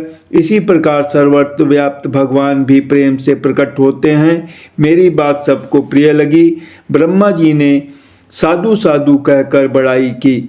मेरी बात सुनकर ब्रह्मा जी के मन में बड़ा हर्ष हुआ। उनका तन पुलकित हो गया और नेत्रों से प्रेम के आंसू बहने लगे। तब वे धीर बुद्धि ब्रह्मा जी सावधान होकर हाथ जोड़कर स्तुति करने लगे। हे देवताओं के स्वामी, सेवकों को सुख देने वाले, शरणागत की रक्षा करने वाले भगवान, आपकी जय हो, जय हो। हे गो ब्राह्मणों का हित करने वाले, असुरों का विनाश करने वाले, समुद्र की कन्या श्री लक्ष्मी जी के प्रिय स्वामी, आपकी जय हो। हे देवता और पृथ्वी का पालन करने वाले, आपकी लीला अद्भुत है, उसका भेद कोई नहीं जानता। ऐसे जो स्वभाव से ही कृपालु और दीन दयालु हैं, वे ही हम पर कृपा करें। हे अविनाशी, सबके हृदय में निवास करने वाले अंतर्यामी, सर्वव्यापक परम अनंत स्वरूप, अज्ञेय, इंद्रियों से परे, पवित्र चरित्र, माया से रहित मुकुंद, मोक्षदाता, आपकी जय हो, जय हो। इस लोक और परलोक के सब भोगों से विरक्त तथा मोह से सर्वथा छूटे हुए ज्ञानी मुनिवृंद भी अत्यंत अनुरागी प्रेमी बनकर जिनका रात दिन ध्यान करते हैं और जिनके गुणों के समूह का गान करते हैं, उन सच्चिदानंद की जय हो। जिन्होंने बिना किसी दूसरे संगी अथवा सहायक के अकेले ही या स्वयं अपने को त्रिगुण रूप ब्रह्मा विष्णु शिव रूप बनाकर अथवा बिना किसी उपादान कारण के अर्थात स्वयं ही सृष्टि का अभिन्न निमित्तोपादान कारण बनकर तीन प्रकार की सृष्टि उत्पन्न की, वे पापों का नाश करने वाले भगवान हमारी सुधि लें। हम न भक्ति जानते हैं न पूजा, जो संसार के जन्म मृत्यु के भय का नाश करने वाले, मुनियों के मन को आनंद देने वाले और विपत्तियों के समूह को नष्ट करने वाले हैं। हम सब देवताओं के समूह मन, वचन और कर्म से चतुराई करने की बांध छोड़कर उन भगवान की शरण आए हैं। सरस्वती, वेद, शेष जी और संपूर्ण ऋषि कोई भी जिनको नहीं जानते, जिन्हें दीन प्रिय हैं, ऐसा वेद पुकार कर कहते हैं। वे श्री भगवान हम पर दया करें। हे संसार रूपी समुद्र के मथने के लिए मंद्रांचल रूप सब प्रकार से सुंदर, गुणों के धाम और सुखों की राशिनाथ, आपके चरण कमलों में मुनि, सिद्ध और सारे देवता भय से अत्यंत व्याकुल होकर नमस्कार करते हैं। देवताओं और पृथ्वी को भयभीत जानकर और उनके स्नेह युक्त वचन सुनकर शोक और संदेह को हरने वाली गंभीर आकाशवाणी हुई। हे मुनि, सिद्ध और देवताओं के स्वामियों, डरो मत। तुम्हारे लिए मैं मनुष्य का रूप धारण करूंगा और उदार पवित्र सूर्यवंश में अंशों सहित मनुष्य का अवतार लूंगा। कश्यप और अदिति ने बड़ा भारी तप किया था, मैं पहले ही उनको वर दे चुका हूँ। वे ही दशरथ और कौशल्या के रूप में मनुष्यों के राजा होकर श्री अयोध्यापुरी में प्रकट हुए हैं। उन्हीं के घर जाकर मैं रघुकुल में श्रेष्ठ 4 भाइयों के रूप में अवतार लूंगा। नारद के सब वचन मैं सत्य करूंगा और अपनी पराशक्ति के सहित अवतार लूंगा। मैं पृथ्वी का सब भार हर लूंगा। हे देववृंद, तुम निर्भय हो जाओ। आकाश में ब्रह्म भगवान की वाणी को कान से सुनकर देवता तुरंत लौट गए। उनका हृदय शीतल हो गया। तब ब्रह्मा जी ने पृथ्वी को समझाया, वह भी निर्भय हुई। उसके जी में भरोसा ढाढ़स आ गया। देवताओं को यही सिखा कर कि वानरों का शरीर धर धर कर तुम लोग पृथ्वी पर जाकर भगवान के चरणों की सेवा करो। ब्रह्मा जी अपने लोक को चले गए। सब देवता अपने अपने लोक को गए। पृथ्वी सहित सबके मन को शांति मिली। ब्रह्मा जी ने जो कुछ आज्ञा दी उससे देवता बहुत प्रसन्न हुए और उन्होंने वैसा करने में देर नहीं की। पृथ्वी पर उन्होंने वानर देह धारण की। उनमें अपार बल और प्रताप था। सभी शूरवीर थे। पर्वत, वृक्ष और नख ही उनके शस्त्र थे। वे धीर बुद्धि वाले वानर रूप देवता भगवान के आने की राह देखने लगे। वे वानर पर्वतों और जंगलों में जहाँ तहाँ अपनी अपनी सुंदर सेना बनाकर भरपूर छा गए। यह सब सुंदर चरित्र मैंने कहा। अब वह चरित्र सुनो जिसे बीच ही में छोड़ दिया था। अवधपुरी में रघुकुल शिरोमणि दशरथ नाम के राजा हुए, जिनका नाम वेदों में विख्यात है। वे धर्म धुरंधर गुणों के भंडार और ज्ञानी थे। उनके हृदय में सारंग धनुष धारण करने वाले भगवान की भक्ति थी और उनकी बुद्धि भी उन्हीं में लगी रहती थी। उनकी कौशल्या आदि प्रिय रानियां सभी पवित्र आचरण वाली थी। वे बड़ी विनीत और पति के अनुकूल चलने वाली थीं और श्री हरि के चरण कमलों में उनका दृढ़ प्रेम था। एक बार राजा के मन में बड़ी ग्लानि हुई कि मेरे पुत्र नहीं है। राजा तुरंत ही गुरु के घर गए और चरणों में प्रणाम कर बहुत विनय की। राजा ने अपना सारा सुख दुख गुरु को सुनाया।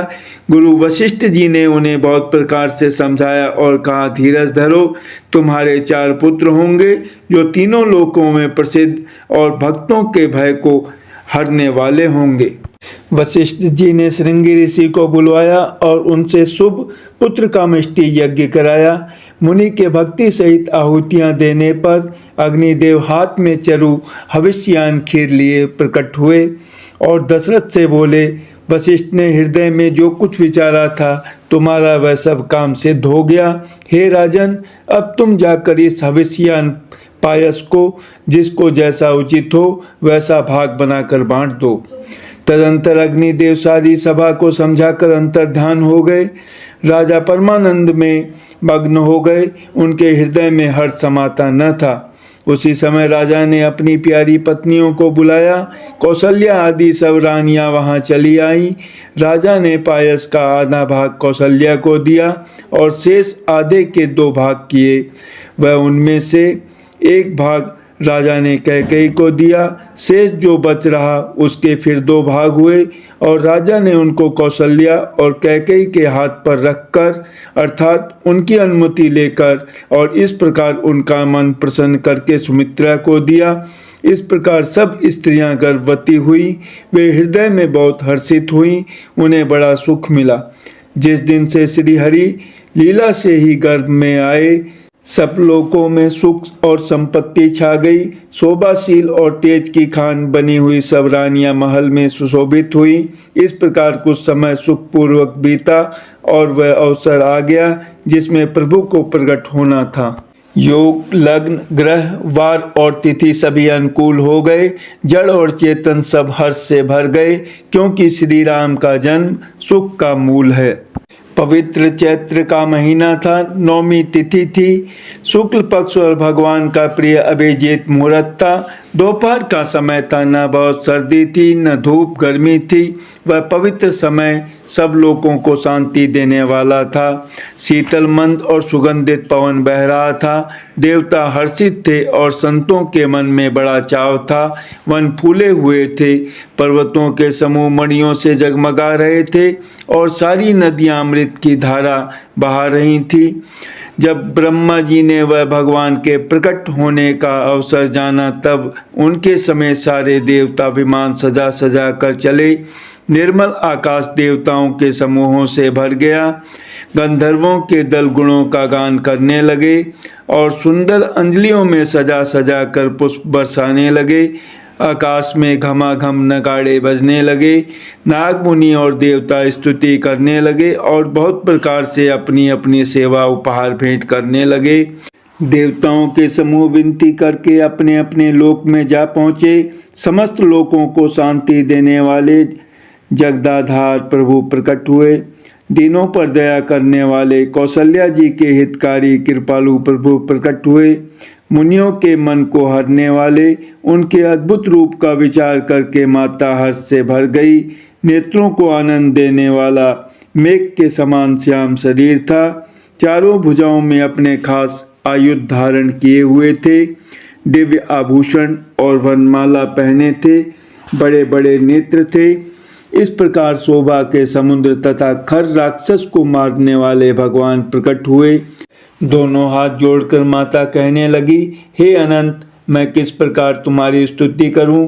वेद और पुराण तुमको माया, गुण और ज्ञान से परे और परिमाण रहित बतलाते हैं।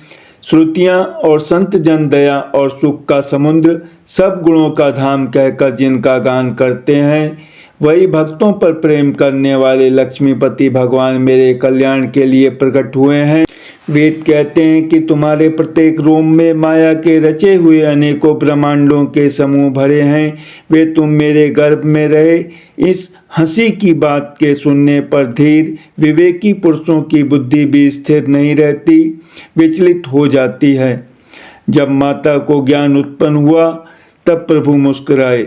वे बहुत प्रकार के चरित्र करना चाहते हैं, अतः उन्होंने पूर्व जन्म की सुंदर कथा कहकर माता को समझाया, जिससे उन्हें पुत्र का वात्सल्य प्रेम प्राप्त हो, भगवान के प्रति पुत्र भाव हो जाए। माता की वह बुद्धि बदल गई। तब वह फिर बोली, हे तात, यह रूप छोड़कर अत्यंत प्रिय बाल लीला करो, मेरे लिए यह सुख परम अनुपम होगा। माता का यह वचन सुनकर देवताओं के स्वामी सुजान भगवान ने बालक रूप होकर रोना शुरू कर दिया। तुलसीदास जी कहते हैं, जो इस चरित्र का गान करते हैं वे श्री हरि का पद पाते हैं और फिर संसार रूपी कूप में नहीं गिरते। ब्राह्मण, गौ, देवता और संतों के लिए भगवान ने मनुष्य का अवतार लिया। वे अज्ञानमयी मलिना माया और उसके गुण सत, रज, तम और बाहरी तथा भीतरी इंद्रियों से परे हैं। उनका दिव्य शरीर अपनी इच्छा से ही बना है, किसी कर्म बंधन से परवश होकर त्रिगुणात्मक भौतिक पदार्थों के द्वारा नहीं। बच्चे की रोने की बहुत ही प्यारी ध्वनि सुनकर सब रानियां उतावली होकर दौड़ी चली आईं। दासियां हर्षित होकर जहां तहां दौड़ी। सारे पुरवासी आनंद में मग्न हो गए। राजा दशरथ जी पुत्र का जन्म कानों से सुनकर मानो ब्रह्मानंद में समा गए। मन में अतिशय प्रेम है, शरीर पुलकित हो गया। आनंद में अधीर हुई बुद्धि को धीरज देकर और प्रेम में स्थिर हुए शरीर को संभालकर वे उठना चाहते हैं। जिनका नाम सुनने से ही कल्याण होता है, वही प्रभु मेरे घर आए हैं। यह सोचकर राजा का मन परम आनंद से पूर्ण हो गया। उन्होंने बाजे वालों को बुलाकर कहा कि बाजा बजाओ। गुरु वशिष्ठ जी के पास बुलावा गया। वे ब्राह्मणों को साथ लिए राजद्वार पर आए। उन्होंने जाकर अनुपम बालक को देखा, जो रूप की राशि है और जिसके गुण कहने से समाप्त नहीं होते। फिर राजा ने नांदी मुख श्राद्ध करके सब जात कर्म संस्कार आदि किए और ब्राह्मणों को सोना, गौ, वस्त्र और मणियों का दान दिया। ध्वजा, पताका और तोरणों से नगर छा गया। जिस प्रकार से वह सजाया गया उसका तो वर्णन ही नहीं हो सकता। आकाश से फूलों की वर्षा हो रही है। सब लोग ब्रह्मानंद में मग्न हैं। स्त्रियां झुंड की झुंड मिलकर चलीं। स्वाभाविक श्रृंगार किए ही वे उड़ दौड़ी। सोने का कलश लेकर और थालों में मंगल द्रव्य भरकर गाती हुई राजद्वार में प्रवेश करती हैं। वे आरती करके निछावर करती हैं और बार बार बच्चे के चरणों पर गिरती हैं। मागध, सूत, वंदीजन और गवैये रघुकुल के स्वामी के पवित्र गुणों का गान करते हैं। राजा ने सब किसी को भरपूर दान दिया। जिसने पाया उसने भी नहीं रखा, लुटा दिया। नगर की सभी गलियों के बीच बीच में कस्तूरी, चंदन और केसर की कीच मच गई। घर घर मंगलमय बधावा बजने लगा, क्योंकि शोभा के मूल भगवान प्रकट हुए हैं। नगर के स्त्री पुरुषों के झुंड जहां तहां आनंद मग्न हो रहे हैं। कैकेयी और सुमित्रा, इन दोनों ने भी सुंदर पुत्रों को जन्म दिया। उस सुख संपत्ति, समय और समाज का वर्णन सरस्वती और सर्पों के राजा शेष जी भी नहीं कर सकते। अवधपुरी इस प्रकार सुशोभित हो रही है मानो रात्रि प्रभु से मिलने आई हो, और सूर्य को देखकर मानो मन में सकुचा गई हो, परंतु फिर भी मन में विचार कर वह मानो संध्या बनकर रह गई हो। अगर की धूप का बहुत सा धुआं मानो संध्या का अंधकार है, और जो अबीर उड़ रहा है वह उसकी ललाई है। महलों में जो मणियों के समूह हैं वे मानो तारागण हैं। राजमहल का जो कलश है वही मानो श्रेष्ठ चंद्रमा है। राजभवन में जो अति कोमल वाणी से वेद ध्वनि हो रही है वही मानो समय से समयानुकूल सनी हुई पक्षियों की चहचहाहट है। यह कौतुक देखकर सूर्य भी अपनी चाल भूल गए। 1 महीना उन्होंने जाता हुआ न जाना, अर्थात उन्हें 1 महीना वहीं बीत गया। महीने भर का दिन हो गया। इस रहस्य को कोई नहीं जानता। सूर्य अपने रस सहित वहीं रुक गए। फिर रात किस तरह होती, यह रहस्य किसी ने नहीं जाना। सूर्यदेव भगवान श्री राम जी का गुणगान करते हुए चले। यह महोत्सव देखकर देवता, मुनि और नाग अपने भाग्य की सराहना करते हुए अपने अपने घर चले। हे पार्वती, तुम्हारी बुद्धि श्री राम जी के चरणों में बहुत दृढ़ है, इसलिए मैं और भी अपनी एक चोरी छिपाओ की बात कहता हूँ, सुनो। काकभूषणी और मैं दोनों वहाँ साथ साथ थे, परंतु मनुष्य रूप में होने के कारण हमें कोई जान न सका। परम आनंद और प्रेम के सुख में फूले हुए हम दोनों मगन मन से मस्त हुए गलियों में तन मन की सुधि भूले हुए फिरते थे, परंतु यह शुभ चरित्र वही जान सकता है जिस पर श्री राम जी की कृपा हो। उस अवसर पर जो जिस प्रकार आया और जिसके मन को जो अच्छा लगा, राजा ने उसे वही दिया। हाथी, रथ, घोड़े, सोना, गौवें, हीरे और भांति भांति के वस्त्र राजा ने दिए। राजा ने सबके मन को संतुष्ट किया। इसी से सब लोग जहाँ तहाँ आशीर्वाद दे रहे थे कि तुलसीदास के स्वामी सब पुत्र चारों राजकुमार चिरजीवी दीर्घायु हों। इस प्रकार कुछ दिन बीत गए। दिन और रात जाते हुए जान नहीं पड़ते। तब नामकरण संस्कार का समय जानकर राजा ने ज्ञानी मुनि श्री वशिष्ठ जी को बुला भेजा। मुनि की पूजा करके राजा ने कहा, हे मुनि, आपने मन में जो विचार रखे हों वे नाम रखिए। मुनि ने कहा, हे राजन, इनके अनेक अनुपम नाम हैं, फिर भी मैं अपनी बुद्धि के अनुसार कहूँगा। ये जो आनंद के समुद्र और सुख की राशि हैं, जिस आनंद सिंधु के एक कण से तीनों लोग सुखी होते हैं, उन आपके सबसे बड़े पुत्र का नाम राम है, जो सुख का भवन और संपूर्ण लोगों को शांति देने वाला है। जो संसार का भरण पोषण करते हैं, उन आपके दूसरे पुत्र का नाम भरत होगा, जिनके स्मरण मात्र से शत्रु का नाश होता है। उनका वेदों में प्रसिद्ध शत्रुघ्न नाम है। जो शुभ लक्षणों के धाम श्री राम जी के प्यारे और सारे जगत के आधार हैं, गुरु वशिष्ठ जी ने उनका लक्ष्मण ऐसा श्रेष्ठ नाम रखा। गुरु जी ने हृदय में विचार कर ये नाम रखे और कहा, हे राजन, तुम्हारे चारों पुत्र वेद के तत्व साक्षात परात्पर भगवान हैं, जो मुनियों के धन, भक्तों के सर्वस्व और शिव जी के प्राण हैं। उन्होंने इस समय तुम लोगों के प्रेमवश बाल लीला के रस में सुख माना है। बचपन से ही श्री रामचंद्र जी को अपना परम हितैषी स्वामी जानकर लक्ष्मण जी ने उनके चरणों में प्रीति जोड़ ली। भरत और शत्रुघ्न दोनों भाइयों में स्वामी और सेवक की जिस प्रीति की प्रशंसा है, वैसी प्रीति हो गई। श्याम और गौर शरीर वाली दोनों सुंदर जोड़ियों की शोभा को देखकर माताएं तृण तोड़ती हैं, जिसमें दीट न लग जाए। यूँ तो चारों ही पुत्र शील, रूप और गुण के धाम हैं, तो भी सुख के समुद्र श्री रामचंद्र जी सबसे अधिक हैं। उनके हृदय में कृपा रूपी चंद्रमा प्रकाशित है। उनकी मन को हरने वाली हंसी उस कृपा रूपी चंद्रमा की किरणों को सूचित करती है। कभी गोद में लेकर और कभी उत्तम पालने में लिटाकर माता प्यारे ललना कहकर दुलार करती हैं। जो सर्वव्यापक निरंजन, माया रहित, निर्गुण, विनोद रहित और अजन्मा ब्रह्म है, वही प्रेम और भक्ति के वश कौशल्या जी की गोद में खेल रहे हैं। उनके नील कमल और गंभीर जल से भरे हुए मेघ के समान श्याम शरीर में करोड़ों कामदेवों की शोभा है। लाल लाल चरण कमलों के नखों की शुभ ज्योति ऐसी मालूम होती है जैसे लाल कमल के पत्तों पर मोती स्थिर हो गए हों। चरण तलों में वज्र, ध्वजा और अंकुश के चिन्ह शोभित हैं। निरपुर पैजनी की ध्वनि सुनकर मुनियों का भी मन मोहित हो जाता है। कमर में करधनी और पेट पर 3 रेखाएं त्रिवली है। नाभि की गंभीरता को तो वही जानते हैं जिन्होंने उसे देखा है। बहुत से आभूषणों से सुशोभित विशाल भुजाएं हैं।